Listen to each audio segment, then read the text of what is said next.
Assalamualaikum warahmatullahi wabarakatuh. Perkenalkan, nama saya Ninik Isrofiani Nurrohmah dengan NPM 120020440 dari kelas 3H Pemasaran.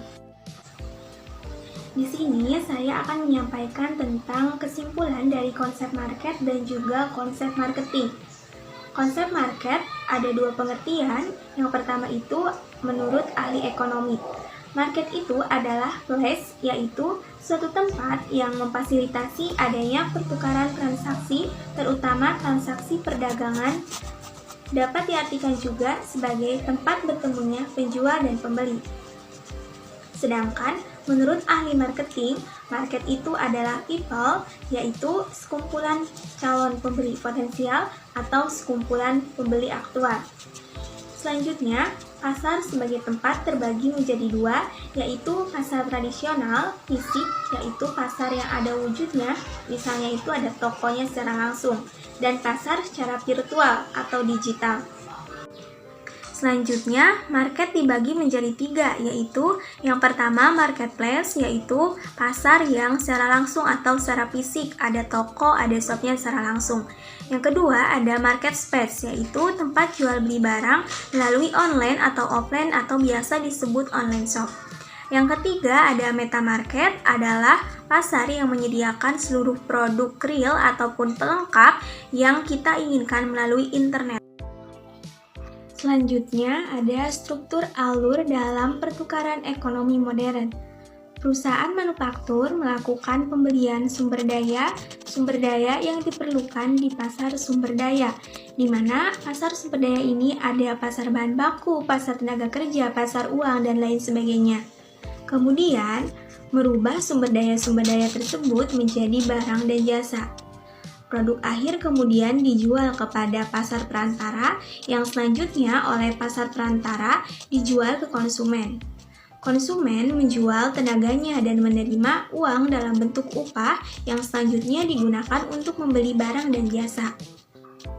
Pemerintah menarik pajak untuk membeli barang dan jasa dari pasar sumber daya, pasar perusahaan manufaktur, dan pasar perantara. Kemudian menggunakan barang dan jasa tersebut untuk memberikan pelayanan kepada masyarakat. Selanjutnya ada jenis pasar pelanggan kunci. Yang pertama itu ada konsumen market, kedua pasar bisnis, ketiga pasar nirlaba, keempat ada pasar global.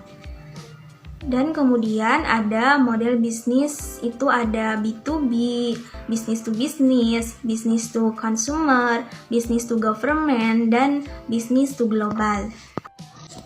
Selanjutnya ada konsep marketing. Marketing adalah fungsi organisasi dan serangkaian proses untuk menciptakan, mengkomunikasikan, dan memberikan nilai kepada pelanggan dan untuk mengelola hubungan pelanggan dengan cara menguntungkan organisasi dan pemangku kepentingan. Selanjutnya ada konsep AIDA. Yang pertama itu ada attention atau perhatian. Dalam hal ini, perusahaan harus berupaya menarik perhatian calon konsumen. Yang kedua ada interest atau ketertarikan. Dalam hal ini, perusahaan harus mampu menumbuhkan rasa ketertarikan dalam diri konsumen, yang nantinya diharapkan bisa menghadirkan keinginan konsumen untuk mencari tahu informasi lebih lanjut mengenai produk atau jasa yang dipasarkan. Yang ketiga, ada desire atau minat. Dalam hal ini, perusahaan harus mampu menggerakkan calon konsumen agar terdorong untuk membeli produk atau jasa. Yang keempat ada action atau tindakan. Dalam hal ini dibuktikan dengan aktivitas pembelian produk atau penggunaan jasa oleh konsumen. Selanjutnya ada perbedaan buyer, customer, dan juga consumer. Buyer adalah orang yang membeli barang atau jasa. Buyer sudah pasti menjadi customer, tapi customer belum tentu adalah buyer. Sedangkan customer adalah orang yang membeli barang atau jasa secara berulang, dan barang atau jasa tersebut bisa dipakai untuk diri sendiri ataupun orang lain. Sedangkan consumer adalah orang yang membeli dan sekaligus menggunakan barang atau jasa tersebut. Selanjutnya, menurut Kotler ada 10 entitas yang dapat dipasarkan, yaitu barang, jasa, event, pengalaman, orang, tempat, kepemilikan, informasi, ide, dan organisasi. Sekian kesimpulan yang dapat saya sampaikan.